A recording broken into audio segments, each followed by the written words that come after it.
Bismillahirrahmanirrahim. Assalamualaikum warahmatullahi wabarakatuh.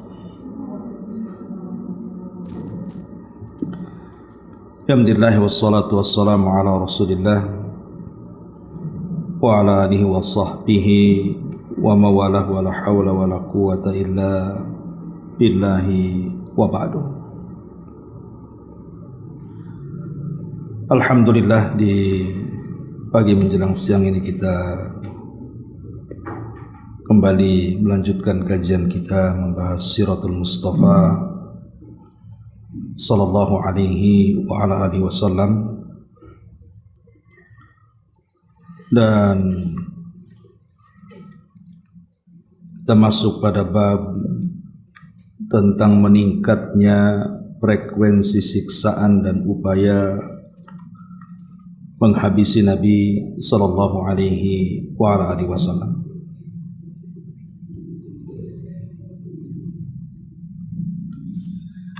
Ma'asyiral muslimat yang dimuliakan Allah Subhanahu wa taala. Kita tahu bahwa di permulaan dakwah Rasul sering saya ulang-ulang, upaya penjagalan terhadap dakwah Nabi sallallahu alaihi wasallam terus diupayakan oleh orang-orang kafir Quraisy. Dan itu sunnatud dakwah.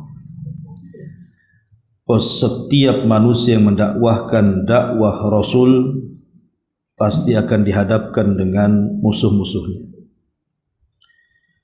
Karena setiap nabi itu Allah Subhanahu wa taala berikan musuh berupa syayatinil insi wal jin, setan-setan manusia dan setan-setan dari kalangan jin. Ketika turun surah Al-Hijr ayat 94, fasda' bima tu'mar wa a'rid 'anil musyrikin, maka sampaikanlah olehmu segala apa yang diperintahkan kepadamu ya Muhammad dan berpaling dari orang-orang musyrik. Maka dengan turun ayat ini Nabi SAW semakin gencar dan berani untuk menyampaikan risalah tauhid. Tetapi nikmat besar bagi Nabi SAW ketika ada orang-orang di sekitar dia yang melindunginya. Salah satunya adalah Abu Talib. Sehingga dengan keberadaan Abu Talib itu, banyak orang-orang musyrik tidak bisa menyentuh langsung kepada Rasul. Makanya setelah meninggalnya Abu Talib, Nabi SAW kehilangan pelindung, sehingga kemudian harus mencari tempat berdakwah dan berangkat beliau ke Taif. Tetapi sesampainya di Taif juga Rasul tidak mendapatkan apa yang dikehendakinya. Justru orang Taif bahkan menyakiti Nabi SAW. Lah yang dikisahkan di sini dalam buku-buku sejarah, salah satunya dalam kitab ini adalah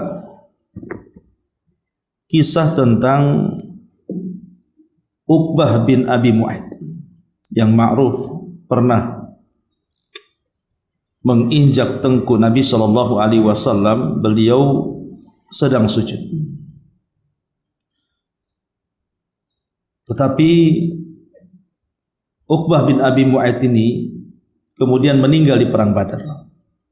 Dan dia orang yang pertama kali disalib di perang itu karena menjadi tawanan. Karena dia orang yang paling keras permusuhannya dengan Nabi sallallahu alaihi wa ala alihi wasallam.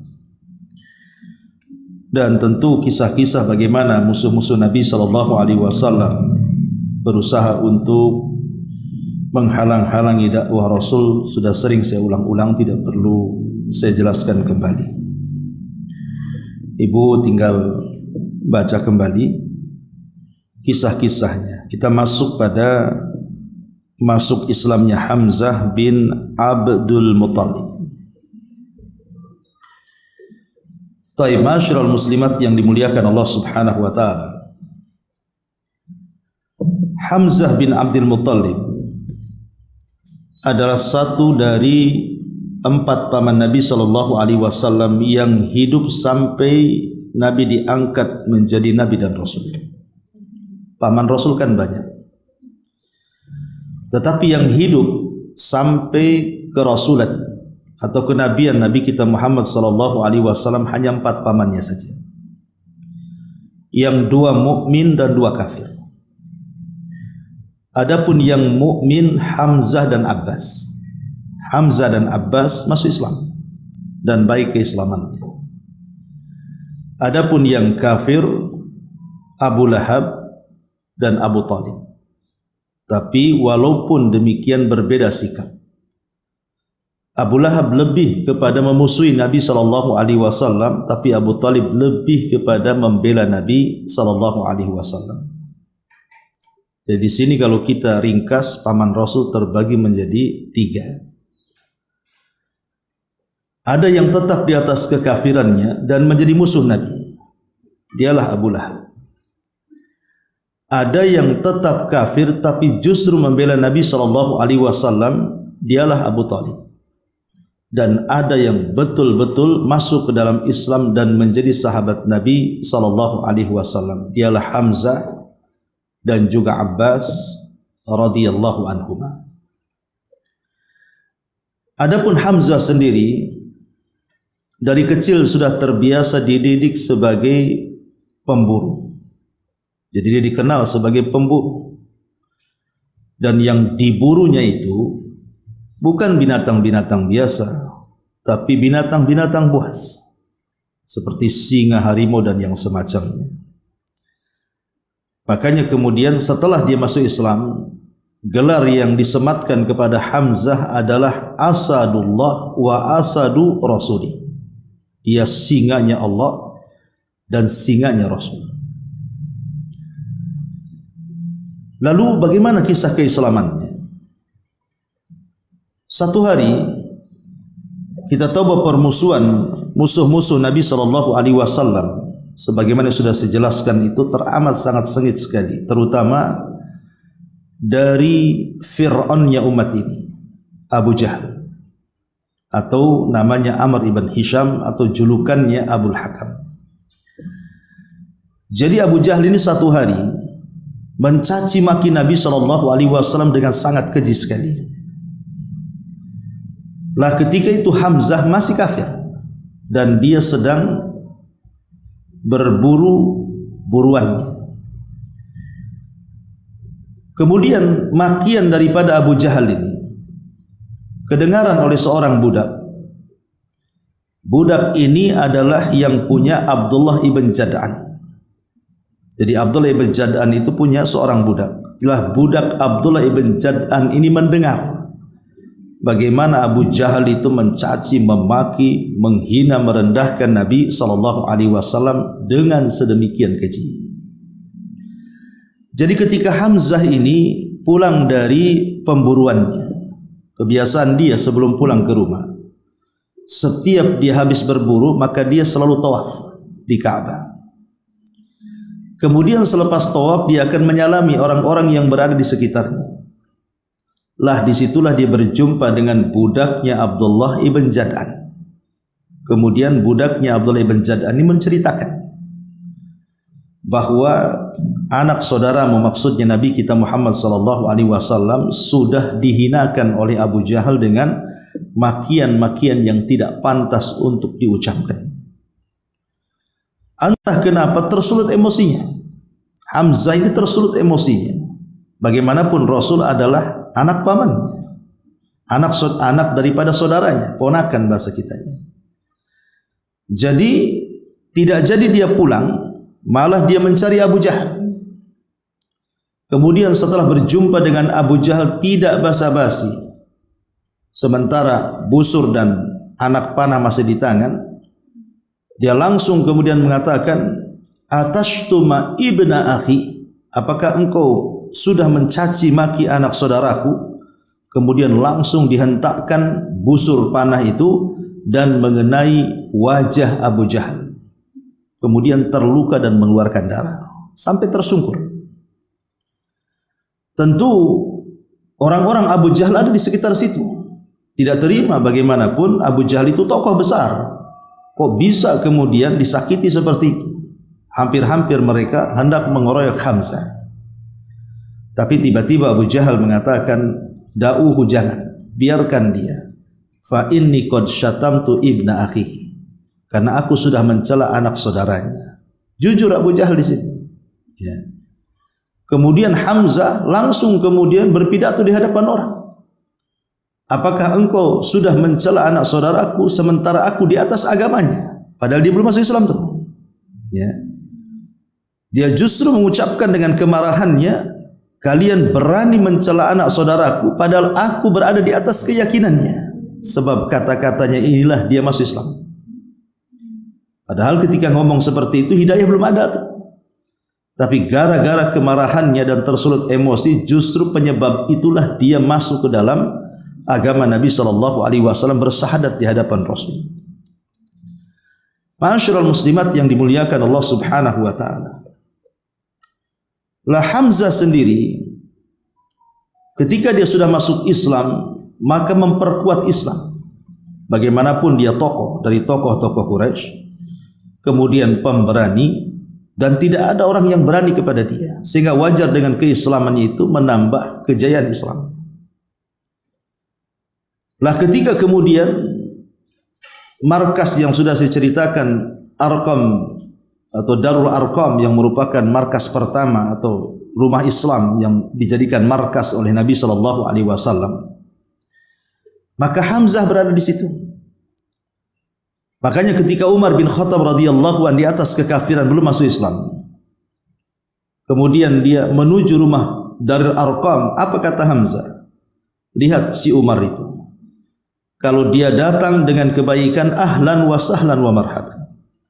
Tapi kalau dia datang dengan keburukan, maka dia akan berhadapan dengan pedangku. Itulah keberanian Hamzah ibn Abi Talib, ibn Abdul Muttalib. Ma'asyiral muslimat yang dimuliakan Allah Subhanahu wa taala.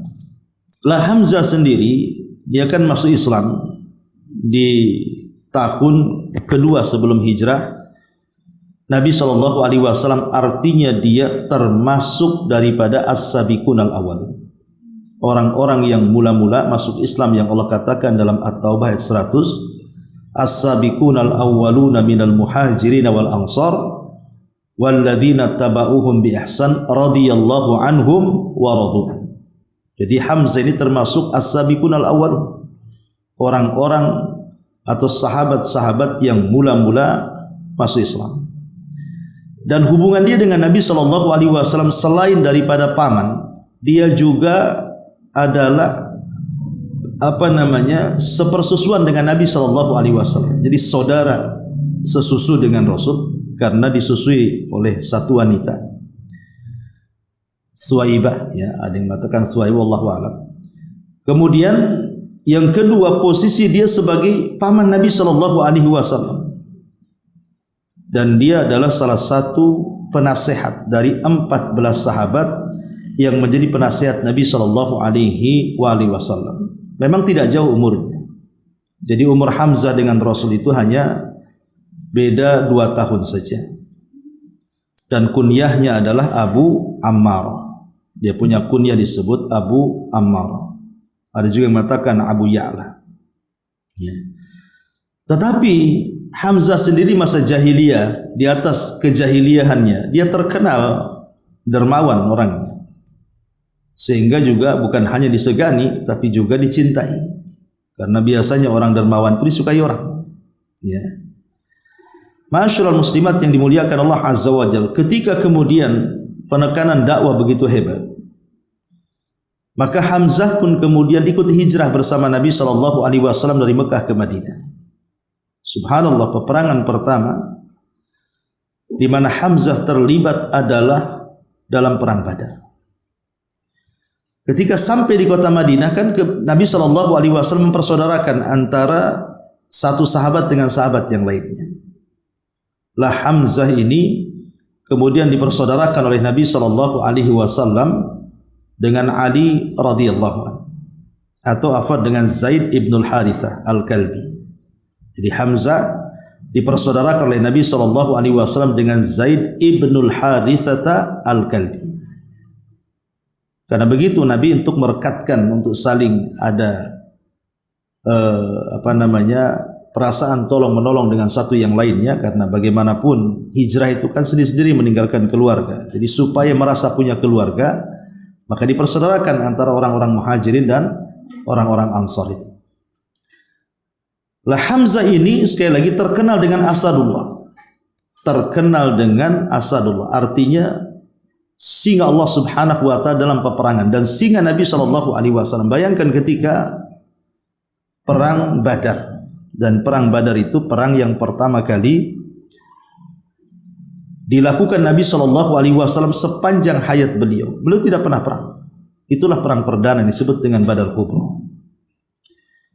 Ada seorang musyrik yang terkenal garang. Orang musyrik ini terkenal garang. Ya.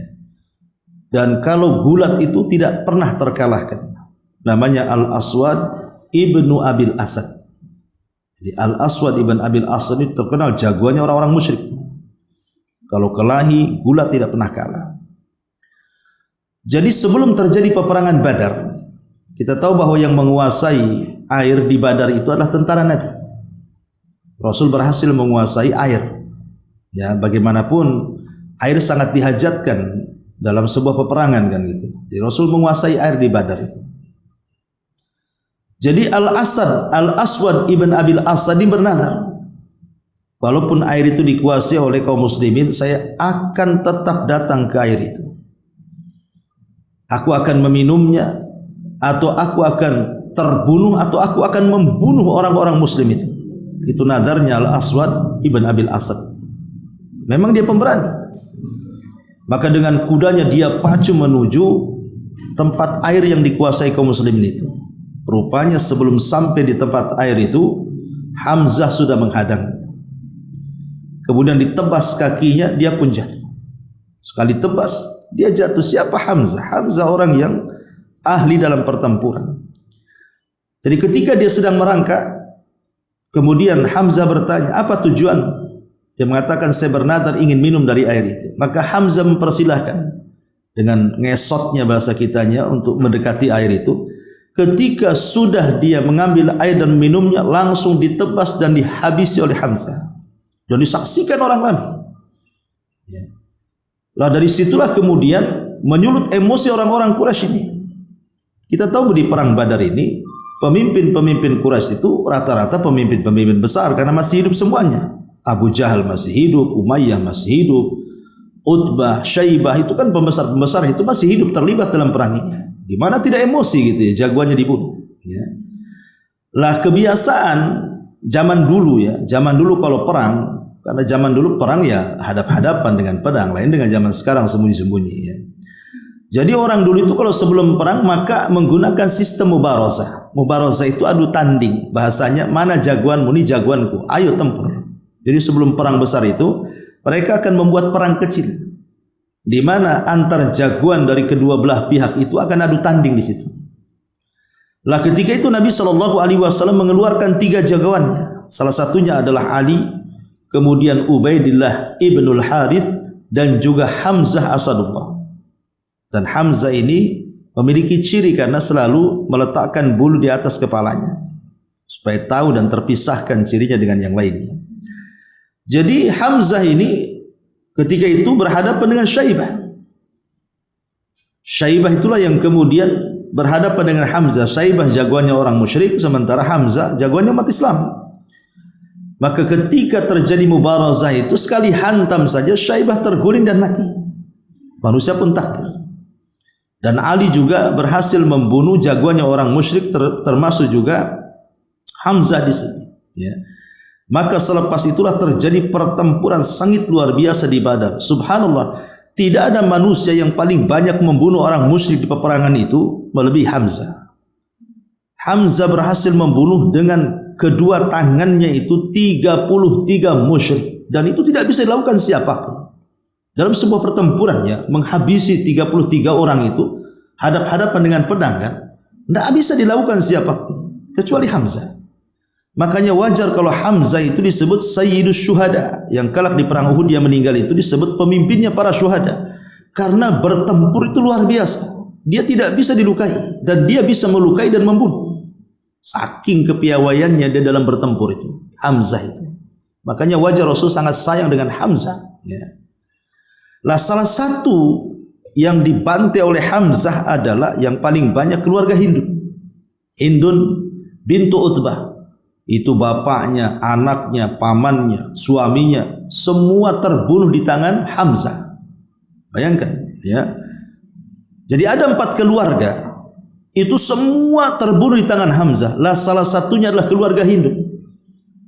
Bagaimana ayahnya terlibat perang, mati di tangan Hamzah. Pamannya terlibat perang, mati di tangan Hamzah. Anaknya terlibat perang, mati di tangan Hamzah. Suaminya terlibat perang, mati di tangan Hamzah.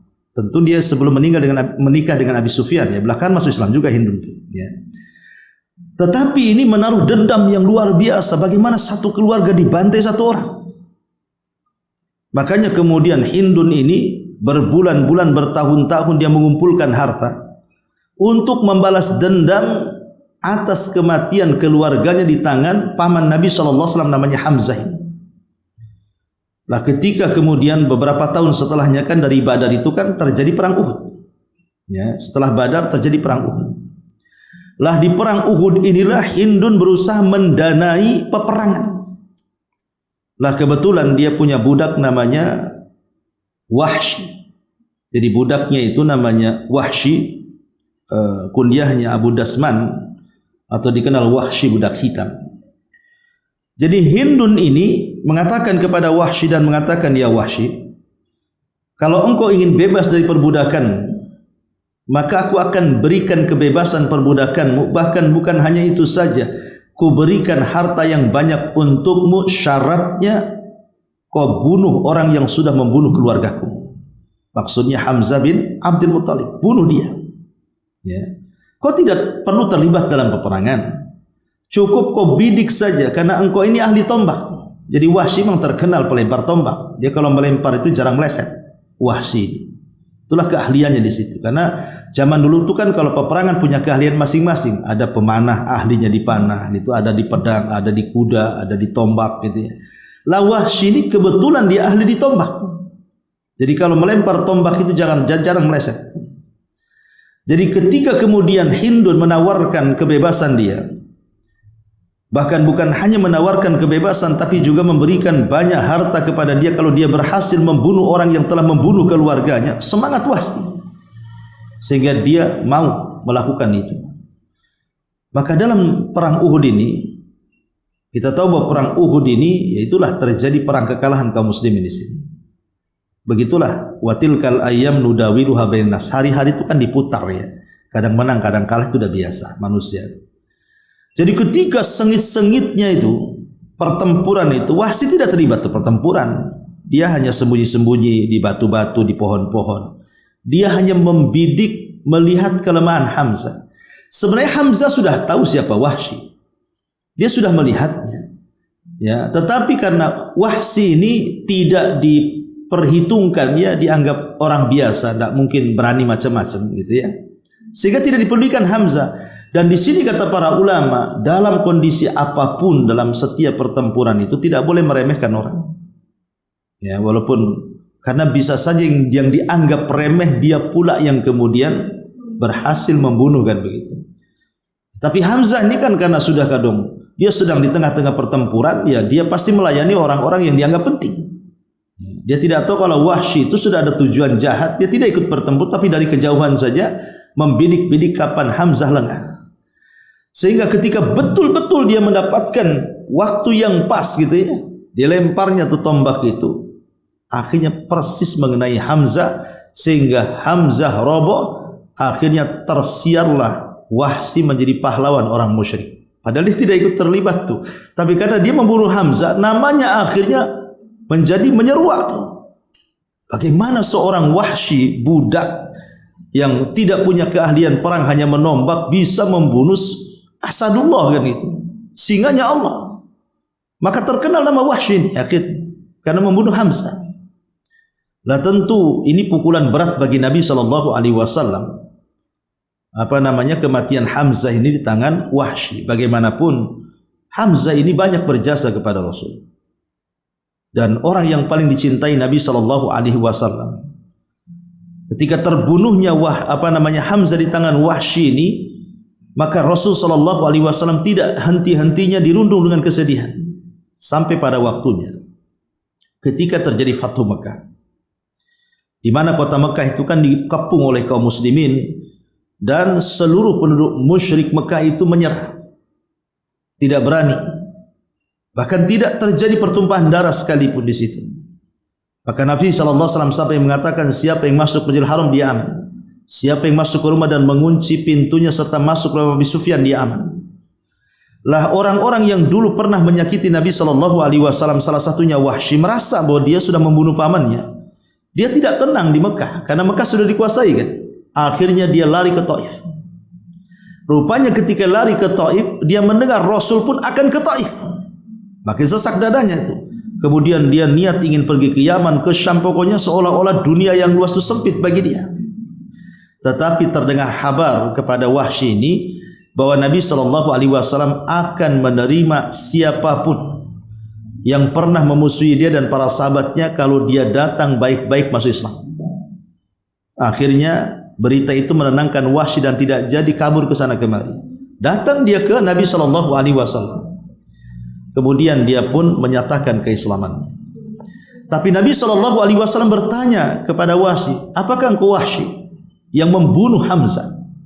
Maka Wahsy mengatakan, ya saya Wahsy dan saya pembunuh Hamzah. Kemudian Rasul mengatakan, bisa enggak kau ceritakan bagaimana cara engkau membunuh Hamzah? Akhirnya Wahsy bercerita bagaimana kelicikan dia membunuh Hamzah itu. Bagaimana kepengecutan dia tidak berani hadap-hadapan dengan Hamzah sehingga dia hanya membunuh dari jarak jauh dengan bidikannya dengan tombaknya. Maka setelah kemudian diceritakan panjang lebar, tiba-tiba Rasul menangis. Sedih dengan ceritanya Wahsy. Sehingga karena cintanya dia dengan Hamzah, dia mengatakan kepada Wahsy, ya Wahsy, ghayyib wajhaka anni. Wahai Wahsy, setelah hari ini, walaupun kau sudah masuk Islam, jangan pernah aku melihat wajahmu kembali. Jadi engkau kalau hadir di majelis taklim itu duduk paling belakang sana, di balik tiang kalau bisa. Pokoknya aku enggak mau melihat wajahmu lagi. Kau boleh hadir, tapi jangan pernah diperlihatkan wajahmu kepada. Kenapa demikian coba? Ini dalil bahwa Nabi SAW sangat cinta dengan Hamzah. Sahabat-sahabat itu banyak yang dibunuh oleh orang-orang musyrik. Ya, banyak, bukan hanya Hamzah saja. Di perang Badar sahabat banyak yang meninggal. Kemudian juga di perang Uhud banyak lagi para sahabat yang meninggal. Di perang-perang yang lainnya. Tapi Rasul SAW tidak pernah mengatakan kepada para pembunuh sahabat selain Hamzah, ghayyib wajhaka anni, hilangkan wajahmu dari tatapanku. Rasul hanya mengatakan hal ini kepada Wahsy, pembunuh pamannya atau sahabatnya Hamzah ibn Abdul Muttalib. Itu menunjukkan sayangnya gitu loh Rasul kepada Hamzah, sampai kemudian Rasul berpesan seperti itu. Makanya ini yang menjadikan Wahsy itu selalu menangis, karena dia tidak boleh memperlihatkan wajahnya di hadapan Rasul kan? Sampai wafat nanti. Dari situ Wahsy ingin membalas kesalahannya. Sehingga ketika kemudian di zaman Abu Bakar Siddiq radhiyallahu an terjadi pemurtadan yang hebat itu. Ya, banyak orang murtad di zaman Abu Bakar. Salah satunya adalah munculnya nabi-nabi palsu, dan yang paling banyak pengikutnya adalah Musailamah al-Kadzdzab. Musailamah al-Kadzdzab itu banyak pengikutnya. Lah ketika terjadi peperangan yang disebut dalam sejarah itu namanya Hadiqatul Maut, kebun kematian. Karena ketika itu Musailamah al-Kadzdzab terkepung dalam kebun itu oleh tentara Khalid bin Walid dan yang lainnya. Lah Wahsy berhasil masuk ke dalam kebun itu, kemudian mencari orang yang namanya Musailamah al-Kadzdzab itu.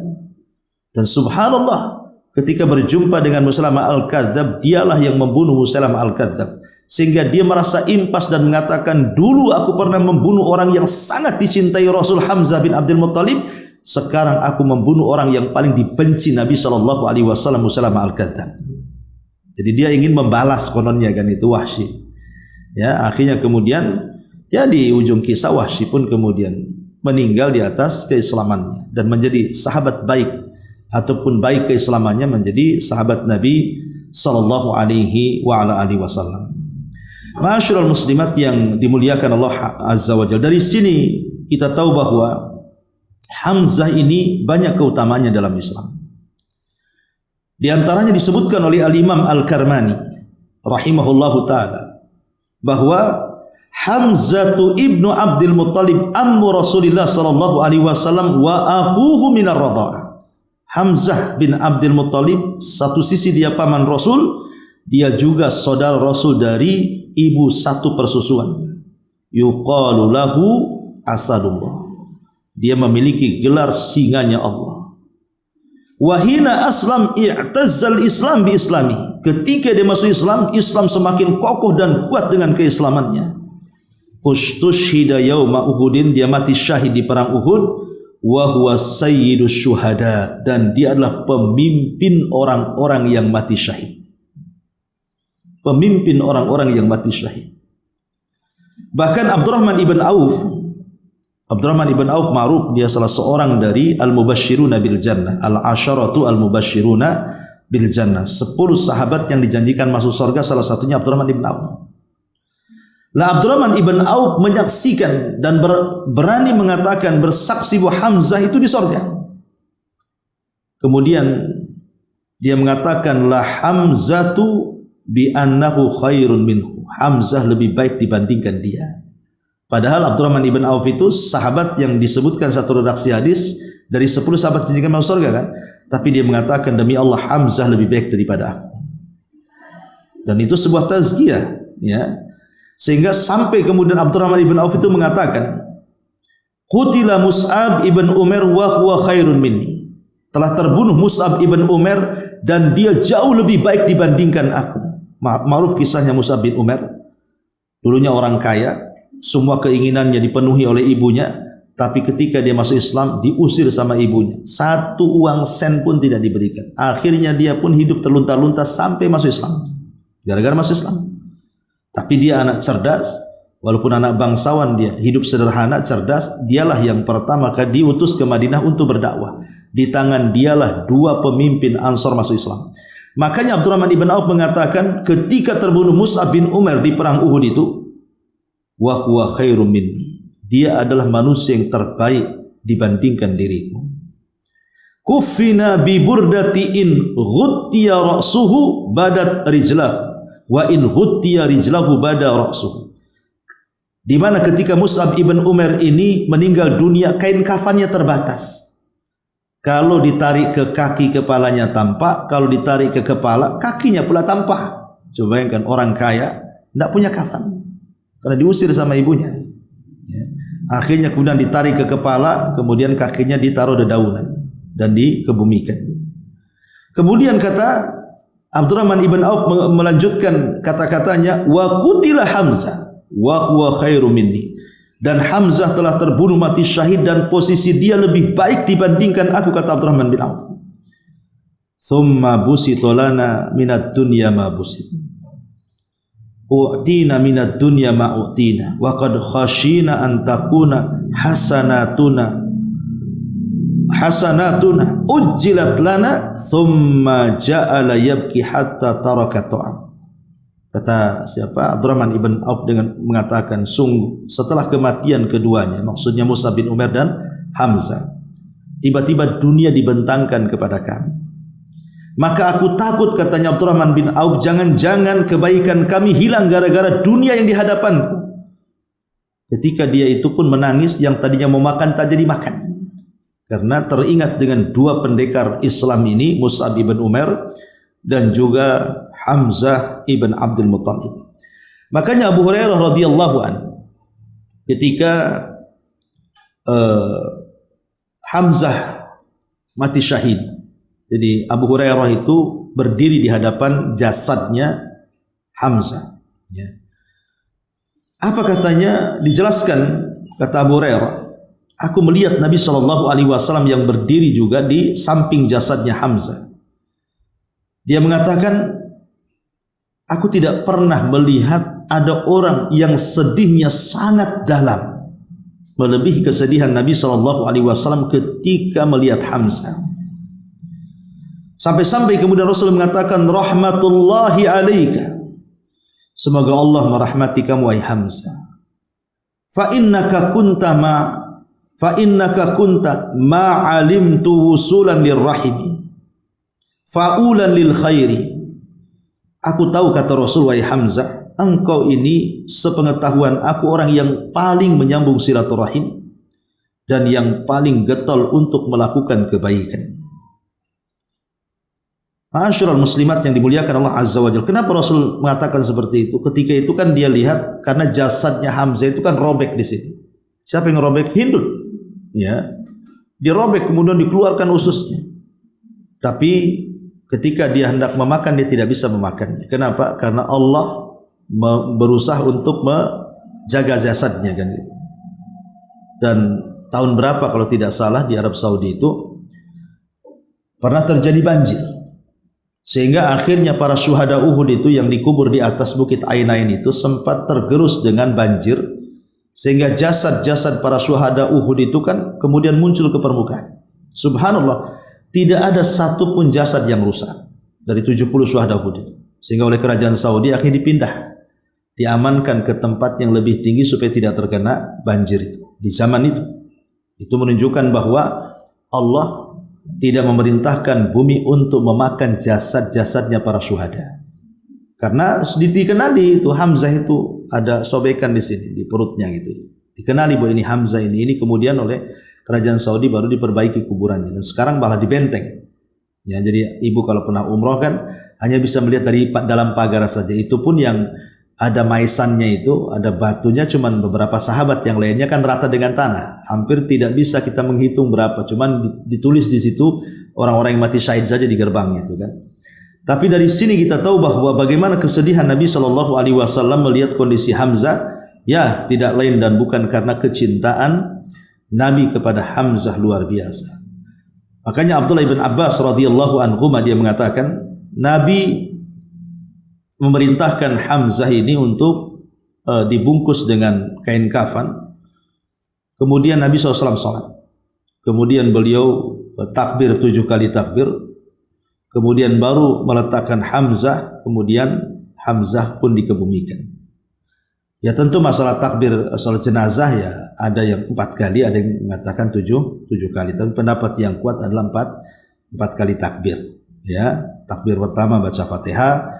Takbir kedua baca sholawat, takbir ketiga baca doa, takbir keempat langsung salam, kan itu ya. Boleh juga berdoa dengan doa umum. Tapi itu cerita fikih.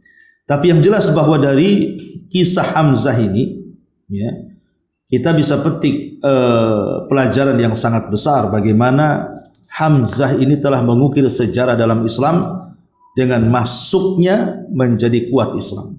Apalagi setelah bukan hanya Hamzah, Umar masuk Islam. Nanti kan ceritakan ya, kisah Umar, maka Islam semakin kuat lagi. Itu di antara sekilas kisah Hamzah ibn Abdul Muttalib. Baik, kita baca sedikit di sini. Masuk Islamnya Hamzah bin Abdul Muttalib. Di tengah suhu yang diliputi awan kezaliman dan penindasan, tiba-tiba muncul seberkas cahaya yang menyinari jalan, yaitu masuk Islamnya Hamzah bin Abdul Muttalib. Dia masuk Islam pada penghujung tahun ke-6 kenabian. Ada yang mengatakan tahun kedua kenabian. Lebih tepatnya pada bulan Dzulhijjah. Mengenai sebab keislamannya, bahwa satu hari Abu Jahal melewati Nabi SAW di Bukit Safa. Lalu dia mengganggu dan mencaci maki Nabi. Rasulullah SAW hanya bisa diam, dan itu akhlak Rasul. Rasul itu kalau dihina, dicaci maki, dia lebih memilih diam. Kenapa? Karena tujuan diutusnya Rasul menjadi Nabi dan Rasul bukan melayani orang yang mencaci maki. Ibu kalau setiap hari melayani orang yang menggibahi ibu, memfitnah ibu, membuli ibu, menghina ibu, habis di situ waktunya. Ngapain? Kita menghabiskan waktu melayani orang yang nyakiti kita. Biarkan aja lah orang itu. Karena orang itu kan tidak bisa direm. Siapa yang bisa menghentikan orang itu tidak bicara, Bu? Orang itu sudah diciptakan dari awal sudah bicara. Ya, biarkan mereka bicara. Dan Allah pun tidak mentakdirkan orang bicara itu dari mulai dia bisa bicara sampai mati ngomongin ibu terus kan? Ya mungkin sekali-kali kan gitu ya. Kalau sudah sariawan itu kan sudah berhenti. Doakan sariawan aja lah kan. Artinya Ya, manusia itu seperti itu. Maka lihat bagaimana Rasul memilih akhlak. Kalau dibicarakan diam, itu sama dengan transfer pahala namanya. Ya. Karena memang hadaf Rasul, tujuan Rasul bukan melayani orang yang menghina dia. Ada target yang jauh lebih besar dibandingkan melayani orang-orang yang menghinanya. Tersebarnya Islam kemana-mana. Ya, makanya Rasulullah SAW diam. Ya. Tidak bicara sedikit pun. Kemudian dia tiba-tiba memukul kepala beliau dengan batu hingga melukainya dan mengalirkan darah. Selepas itu dia pulang menuju tempat Quraisy. Maksudnya Hamzah ini ketika di sini Quraisy berbincang kala itu budak wanita Abdullah bin Jud'an berada di kediamannya di atas bukit Safa dan menyaksikan kejadian tersebut yang dilakukan oleh Abu Jahal kepada Nabi. Bukan hanya sekedar melukai dengan lisannya, tapi juga dengan fisiknya kan, sampai bayangkan Rasul dipukul dengan batu kan. Lah, tentu Hamzah ini marah gitu ya. Karena melukainya bukan hanya lisan saja, sampai ke fisik. Ya. Lah ketika Hamzah pulang dari berburu dengan menenteng busur panah, maka serta merta budak perempuan tersebut, maksudnya perempuannya Abdullah bin Jad'an tadi, ya, memberitahukan kepada Hamzah perihal perlakuan Abu Jahal kepada Rasul. Maka hal itulah yang kemudian Hamzah sendiri sebagai seorang pemuda yang gagah lagi punya harga diri yang tinggi dari kalangan suku Quraisy, Hamzah marah besar dan langsung bergegas pergi dan tidak peduli dengan orang-orang yang menegurnya. Dia pun kemudian berkonsentrasi mempersiapkan segalanya bila berjumpa dengan Abu Jahal dan akan membuat perhitungan dengannya, membalas dendamkan perbuatan Abu Jahal kepada Rasul dengan perbuatan dia kepada Abu Jahal. Maka manakala dia masuk ke Masjidil Haram, dia langsung berdiri tegak tepat di hadapan Abu Jahal seraya berkata, "Hei si hina, engkau berani mencaci maki keponakan, padahal aku sudah memeluk agamanya." Kemudian dia memukulnya dengan busur panah dan membuatnya luka-luka dan babak belur. Melihat hal itu, sebagian orang dari Bani Makhzum, yakni dari Bani suku Abu Jahal, terpancing emosinya. Demikian pula orang-orang dari Bani Hashim, dari suku Hamzah, tidak kalah emosinya. Artinya ini sudah berhadapan-hadapan dua kabilah ini, mau perang kan? Ya. Maka Abu Jahal melerai dan berkata, biarkanlah Abu Imarah, maksudnya kunyah daripada Hamzah ini, ya, biarkan dia, jangan disakiti. Sebab aku memang telah mencaci maki keponakannya dengan cacian yang amat sangat jelek. Jadi jujur dia Abu Jahal itu. Ya. Lah keislaman Hamzah pada mulanya adalah sebagai pelampiasan harga diri seorang yang tidak sudi keluarganya dihina. Namun kemudian Allah membuatnya cinta terhadap Islam. Dia kemudian menjadi orang yang berpegang teguh pada Urwah al-Wuthqa dan menjadi kebanggaan kaum muslimin di zaman itu, di zaman sekarang bahkan sampai kiamat dibangkitkan, karena dia adalah pemimpin para syuhada. Wallahu alam. Inilah keislaman Hamzah bin Abdul Muttalib. Adapun keislaman Umar ini panjang, ya. Insyaallah minggu depan kita ceritakan soal Umar bin Khattab. Baik, sebelum kita tutup, silakan kalau ada yang bertanya.